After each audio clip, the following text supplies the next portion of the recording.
Okay, so hello and welcome, guys. Welcome back to Omnipulse. This is Hardeep Malik, and today we are going to discuss about stock indices. तो stock indices आपने सुना ही होगा, Sensex, Nifty, bank Nifty and all these things. तो but basically ये actually में होते क्या है? तो stock indices are basically the barometer of the stock market. वो आपको मार्केट का मूड बताते हैं कि आज मार्केट का मूड कैसा है, काफी बुलिश है या फिर बियरिश है, आज ऊपर जाने वाली है, नीचे जाने वाली है या साइडवेज रहने वाली है। ओके, तो एक स्टॉक इंडेक्स जो होता है वो आपको पूरी कंट्री का मूड बताता है कि आज के दिन में पर्टिकुलरली किस तरीके से बायर्स और सेलर्स इंटरेस्टेड है। तो फिर दोनों exchanges that is BSc and NSC दोनों ने अपने अपने स्टॉक इंडेसेस निकाले हुए हैं। तो बीएससी का है सेंसेक्स, एनएससी का है निफ्टी। तो सेंसेक्स बेसिकली बनता किस तरीके से है, जो जैसे मान लीजिए 6-7 हजार कंपनियां हैं इंडिया में, एंड उसके अंदर top 30 companies by market capitalization हम फिल्टर आउट करते हैं। मार्केट कैप का मतलब फ्रॉम द जो सबसे बड़ी कंपनी होती है टू इन डिसेंडिंग ऑर्डर हम उनको अरेंज कर देते हैं। उसमें से टॉप 30 कंपनीज को हम ले लेते हैं। तो मार्केट कैपिटलाइजेशन क्या होता है? तो अभी हमने एक एग्जांपल डिस्कस किया था पिछले एक या दो वीडियो पहले, कि जिसके अंदर Reliance electric car charging company की हमने बात करी थी। तो उसका जो लिस्टिंग प्राइस था that was 60 rupees, and number of shares जो मार्केट में थे दैट वर 2 लाख। तो 2 lakh into 60, that is 1.2 CR. So basically 1.2 CR is the market cap of RECC. So market cap किस तरीके से निकलती है? That is the number of shares outstanding in the market into the price of each share. So that becomes the market cap. तो इस तरीके से BSE वालों ने अब टॉप 30 कंपनीज को लिस्ट डाउन किया था, जिसके अंदर उन्होंने डिसेंडिंग ऑर्डर में अरेंज करके हर किसी कंपनी को एक सेट पर्टिकुलर वेटेज दी थी। उसके हिसाब से जब वो दिन में मूव करते हैं तो average price of all those 30 stocks becomes the movement of Sensex. तो इस तरीके से उन्होंने जो बेस ईयर सेट किया था सेंसेक्स का that was 1978-79, and base value was set at 100। एंड आज के टाइम पे सेंसेक्स की वैल्यू अराउंड 60,000 चल रही है, एंड एक टाइम पे उसने 63,000 का शायद हाई भी मारा था।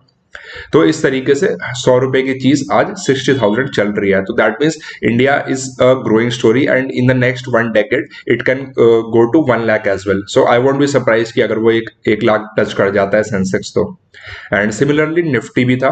तो एनएससी ने भी ऐसे ही निकाला, टॉप 30 की बजाय उन्होंने टॉप 50 कंपनीज ले ली सेम इसी तरीके से।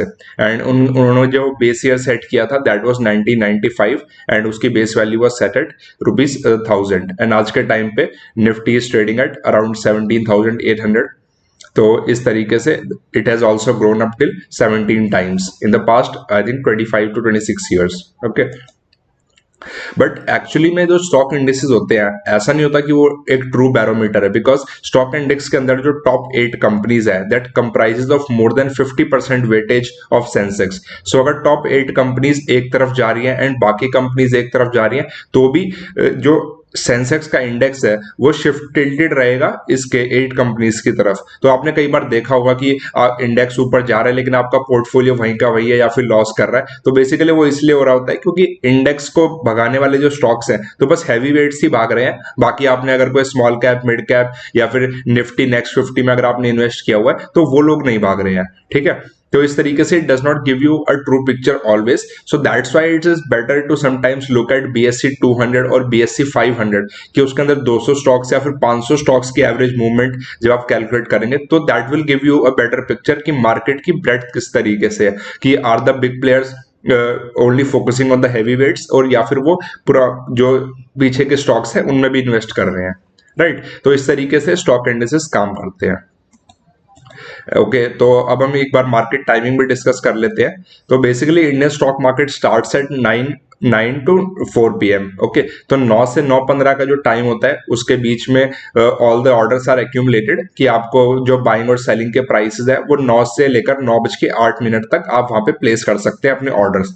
उसके बाद 9:08 से 9:15 तक ऑर्डर मैचिंग होती है एंड ओपनिंग प्राइस डिटरमाइन किया जाता है।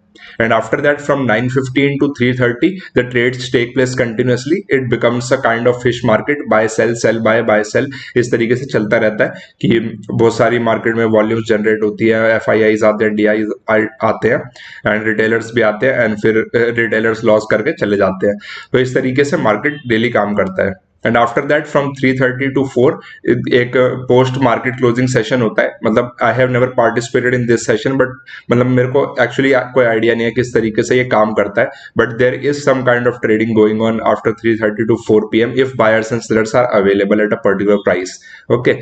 एंड इसके अंदर मार्केट की एक खास बात है कि सैटरडे एंड संडे छुट्टी रहती है, तो आपको 5 days अ वीक ही काम करना पड़ता है, बट सम कॉर्पोरेट्स में 6 days अ वीक या फिर समटाइम्स 7 days अ वीक भी रह सकता है. तो इस तरीके से मार्केट में काम करना I think is a good idea. And national holidays रहती है and there are other predefined holidays as well. तो एक कैलेंडर हर साल निकाला जाता है मार्केट का कि इस दिन छुट्टी रहेगी. So I think that's all for this video, and in the next video we are going to discuss about bulls, bears and other kind of animals that are there in the market.